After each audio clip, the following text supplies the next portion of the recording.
सड़कें बदहाल हो चुकी हैं। भारतीय जनता पार्टी ने अपने मैनिफेस्टो में कहा था कि अब की बार ना अत्याचार न भ्रष्टाचार, अब की बार भाजपा सरकार। आदरणीय नितिन गडकरी जी ने कहा था कि पूरे देश की सरकारों को अब की गड्ढा मुक्त किया जाएगा, लेकिन मैं पूरे दावे के साथ कहता हूं कि इस बार जितनी गड्ढा सड़कों पर जितने गड्ढे हुए हैं, इतने गड्ढे पिछले 75 साल का लखनऊ हरदोई हाईवे को जाम किया जाएगा। और जब तक इस रोड की व्यवस्था ठीक नहीं करा दी जाएगी, तब तक कि उस दुबग्गा हरदोई हाईवे को खाली। सड़क दुर्घटना में कितने लोगों की मृत्यु हो गई है, मैं सांसद जी से कहना चाहता हूं। आज तो कैबिनेट मंत्री भी हैं, विधायक भी हैं और सांसदी भी घर में हैं। अब क्या आपको जो है जिला पंचायत अध्यक्षी और जिला पंचायत बीडीसी प्रधानी सब घर में दे दे, तब क्षेत्र की समस्याओं का। हम लोग उत्तर प्रदेश के लखनऊ के काकोरी में आ चुके हैं। काकोरी से एक गांव पड़ता है बसरैला, और वहां पर एक रोड है जहां से हज़ारों लोग गुजरते हैं। बरसात में वहां की हालत बहुत ही जर्जर और ख़राब हो चुकी है। और हमारे पीछे जो आप देख पा रहे हैं, यहाँ पर किसान नेता के जो लोग हैं वो यहाँ पर लोग इकट्ठा हो चुके हैं। इन गाँव की जो समस्याएं हैं उनको सुनने के लिए, और अधिक संबंधित अधिकारी भी आएंगे जो इसका निस्तारण करेंगे। सबसे पहले हमारे बीच में आकाश भाई हैं। तो आकाश भाई, आप लोग क्यों यहाँ पर इकट्ठा हुए हैं? देखिए, यहाँ पर हम लोगों का इकट्ठा होने का मुख्य कारण ये है कि क्षेत्र की विभिन्न समस्याएं हैं। जैसे कि आप ये देख रहे हैं, ये आपके हमारे तिलसुआ ग्राम पंचायत से काकोरी का मुख्य मार्ग है जी। इस रोड की वो जर्जर हालत पड़ी है कि यहाँ से अगर कोई गरीब व्यक्ति अपनी साइकिल से या मोटरसाइकिल से अपने परिवार को लेकर जा रहा हो और इस रोड पर अगर गिर जाए तो हाथ पैर टूट जाएंगे, लंगड़ा लूला हो जाएगा, चलने के काबिल नहीं रह जाएगा। इस क्षेत्र के जो सांसद और विधायक हैं उनको ये नहीं दिखाई पड़ता है कि सड़कें बदहाल हो चुकी हैं। भारतीय जनता पार्टी ने अपने मैनिफेस्टो में कहा था कि अब की बार ना अत्याचार न भ्रष्टाचार, अब की बार भाजपा सरकार। आदरणीय नितिन गडकरी जी ने कहा था कि पूरे देश की सरकारों को अब की गड्ढा मुक्त किया जाएगा, लेकिन मैं पूरे दावे के साथ कहता हूं कि इस बार जितनी गड्ढा सड़कों पर जितने गड्ढे हुए हैं, इतने गड्ढे पिछले 75 सालों में नहीं हुए हैं। यह दुर्भाग्य है हमारा कि हमने वोट भी दिया है और उसके बाद इन टूटी सड़कों पर, इन गड्ढों पर हम चलने का काम कर रहे हैं। 2019 के चुनाव में, 2017 के चुनाव में, 2014 के चुनाव में और 2022 के चुनाव में सांसद कौशल किशोर जी ने डंके की चोट पर कहा था कि मलिहाबाद की एक एक सड़कों को गड्ढा मुक्त कराया जाएगा। आप चले जाइए हरदोई लखनऊ मुख्य रोड पर और देख लीजिए वहां पर सड़कों की क्या हालत पड़ी है। लाखों लोग आज वहां गड्ढों में गिर जा रहे हैं।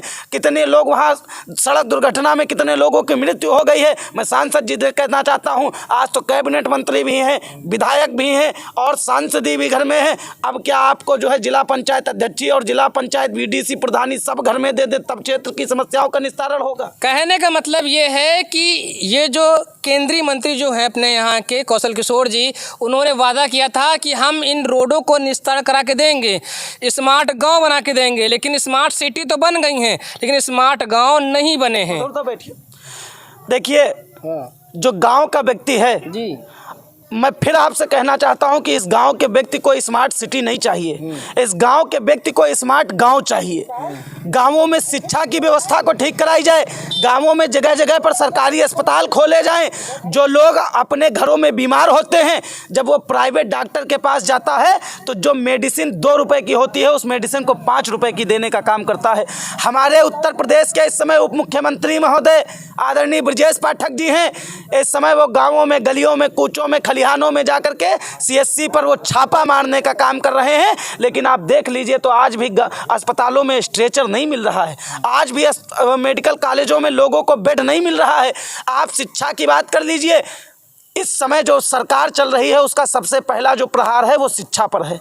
वो ये चाहते हैं कि इस देश से शिक्षा को ख़त्म कर दिया जाए ताकि गरीब का बच्चा न पढ़ सके और न सरकार से सवाल कर सके। लेकिन ये शायद भूल गए हैं, ये इस देश को फिर से हिंदू मुस्लिम में बांटने का काम कर रहे हैं, ये इस देश को फिर से हिंदू मुसलमानों को लड़ाने का काम कर रहे हैं। लेकिन ये भूल गए हैं कि उत्तर प्रदेश में अभी भी वो नौजवान जिंदा है जो दोबारा चंद्रशेखर आज़ाद और अशफाक उल्ला खां बनने की क्षमता रखता है और इस देश को आज़ाद कराने की दोबारा क्षमता रखता है। अच्छा, एक कोई ऐसा दिव्यांश बताइए जिससे यहाँ की रोडें और गांव की जो बदहाली है वो दूर हो सकती है। देखिए, हमारी बात को सुनिए। रोड या तो जिला पंचायत के खाते में आती है या तो सांसद और विधायक के खाते में आती है। जो गांवों की रोडें होती हैं वो प्रधान के खाते में आती है। इस रोड को अगर जल्द से जल्द आदरणीय सांसद जी ने इस रोड की व्यवस्था को सही नहीं कराया तो आने वाली कल 17 तारीख को मलिहाबाद में हमारा धरना शुरू होने जा रहा है और आदरणीय राष्ट्रीय अध्यक्ष जी का जब आह्वान मिलेगा तो दुबग्गा लखनऊ हरदोई हाईवे को जाम किया जाएगा और जब तक इस रोड की व्यवस्था ठीक नहीं करा दी जाएगी तब तक कि उस दुबग्गा हरदोई हाईवे को खाली नहीं किया जाएगा। बहुत बड़ी ये समस्या है वहाँ के लोगों में, और आपको बताते हैं उस रोड से लाखों लोग रोज़ गुजरते हैं। अब मैं बताता हूँ भाई से मैंने क्वेश्चन किया था कि कैसे इसका निस्तारण किया जाएगा, उसका मैं आपको बताता हूँ हल। अगर आपको हल सुनना है तो इस वीडियो को लास्ट तक देखिएगा, मैं आपको लास्ट में उसका हल बताऊंगा। देखते हैं यहाँ के जो किसान नेता हैं वो क्या बताते हैं, उसका हल क्या होगा। आप बताइए कैसे इन रोडों का हल होगा। हम लोग गांव-गांव, गली-गली जा कर के अपने संगठन को जागरूक कर रहे हैं, अपने संगठन को मजबूत कर रहे हैं। हर गांव में, हर पंचायत में चौपाल लगाकर मीटिंग कर रहे हैं, प्रदर्शन कर रहे हैं। और हर गांव में प्रदर्शन जब होगा, हर पंचायत में होगा तो अधिकारियों को ये लगेगा कि गांव में समस्या है। अभी हमारा 1 महीने से सुरगौला में प्रदर्शन चल रहा है और अगला अभी प्रदर्शन हमारा हुआ था बांके खड़ुआ में, दूसरा फिर खड़ुआ पंचायत में हुआ था। कल हमारा धरना चल रहा गोपालपुर में। कल से हर गाँव में, हर गली में प्रदर्शन करेंगे। अधिकारियों को सुनना पड़ेगा और जहाँ पर समस्या होगी वहाँ पर अधिकारियों को बुलाने का काम करेंगे। अच्छा, अधिकारी तो आप बुला रहे हैं, मैंने कई वीडियो सोशल मीडिया पर देखी हैं आप लोगों की। निस्तारण कितना हुआ है मुझे ये बताइए। निस्तारण भी कुछ पंचायतों में निस्तारण भी हुआ है। अभी आपको बता रहे हैं भेड़ैया पे हमारा मुड़ियारा पंचायत में भी हुआ है, ग्राम पंचायत संदर्भा में भी निस्तारण हुआ है। एक आरसीसी रोड के लेके मांग किया था 13 अगस्त को, उसके आरसीसी रोड बन रही है। कुछ नलो रेबोर थे वो भी हो गए, तमाम काम हो गए हैं। जो काम नहीं हो रहे हैं उनके लिए भी प्रदर्शन कर रहे हैं। हमने 28 तारीख को ज्ञापन दिया था माल ब्लॉक में, एडीएम साहब ज्ञापन लेने आए थे।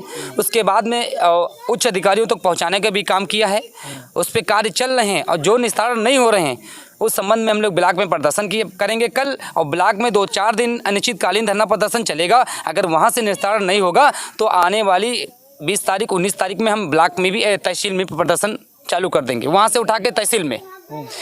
आपको हम बताने वाले थे कि कैसे समस्याएं दूर होंगी। जब तक बात सरकार की छवि पर नहीं आती है तब तक सरकार कोई एक्शन नहीं लेती है। बात सही है। देखिए, हम आपको बता दें कि 2014 का जब चुनाव हुआ तो हमारे तमाम साथियों ने कहा कि और विपक्ष के नेताओं ने भी ये कहा कि कांग्रेस ने 67 साल में दिया क्या है। मैं किसी पार्टी का गुलाम नहीं हूँ, मेरा अपना संगठन है, लेकिन मैं आप लोगों से बताना चाहता हूँ कि पिछले 67 सालों में एक सुई से लगा करके एक एरोप्लेन तक कांग्रेस ने दिया। लेकिन 2014 के जब चुनाव हुए तो आदरणीय नरेंद्र मोदी जी ने बड़े बड़े वादे किए, बहुत बड़े बड़े वादे किए। आदरणीय अमित शाह जी ने तो यहाँ तक कह दिया कि सारे किसानों के खातों में 15-15 लाख रुपए आ जाएंगे। 15 लाख तो हम सभी जानते थे कि ये लॉलीपॉप है, लेकिन जो क्षेत्र की बदहाली व्यवस्था है, जो स्कूल की शिक्षा व्यवस्था है, जो अस्पतालों की व्यवस्था है, जो गांवों की व्यवस्था है, ये आप लोगों से छुपा नहीं है। आज हमारी बहन बेटियां सुरक्षित अपने घर से निकलकर अपने स्कूल तक नहीं जा सकती हैं। आज हमारा बच्चा सुरक्षित अपने घर से निकल करके नौकरी करने नहीं जा सकता है कि कहीं रोड पर चलते हुए गड्ढे में गिर जाए, एक्सीडेंट ना हो जाए या गाड़ी ना पलट जाए। इस तरीके के तमामों डर हमारे घर के माता पिता को लगे रहते हैं जब तक हम घर तक नहीं पहुंच जाते हैं। मेरा इस क्षेत्र के सांसद और विधायक से निवेदन है, हम कोई व्यक्तिगत अपने लिए नहीं मांग रहे हैं। यहाँ पर गाँव के लोग बैठे हैं और तमाम वो लोग बैठे हैं जिन्होंने भारतीय जनता पार्टी को इस बार वोट दे करके यहाँ से अपना सांसद और विधायक बनाया है। हम सांसद और विधायक से भीख नहीं मांग रहे हैं। भीख मांगने वो हमारे दरवाजे पर आए थे और वोट की भीख मांगने आए थे। हमने तुमको अपना वोट दिया है और हमने तुमको अगर वोट दिया है तो हमने अपनी क्षेत्र की समस्या के निस्तारण के लिए तुमको वोट देकर के सांसद और विधायक बनाया है। अगर हमने तुम्हें सांसद और विधायक बनाया है तो हमारी क्षेत्र की समस्या का निस्तारण करो, वरना 2000 आने वाले आगामी जो भी चुनाव होंगे उनमें जब आदरणीय सांसद जी और विधायिका जी जब गाँवों में घुसेंगी तो यही गाँव के लोग गाँव के दरवाजे पर खड़े होकर के गाँव से भगाने का भी काम करेंगे।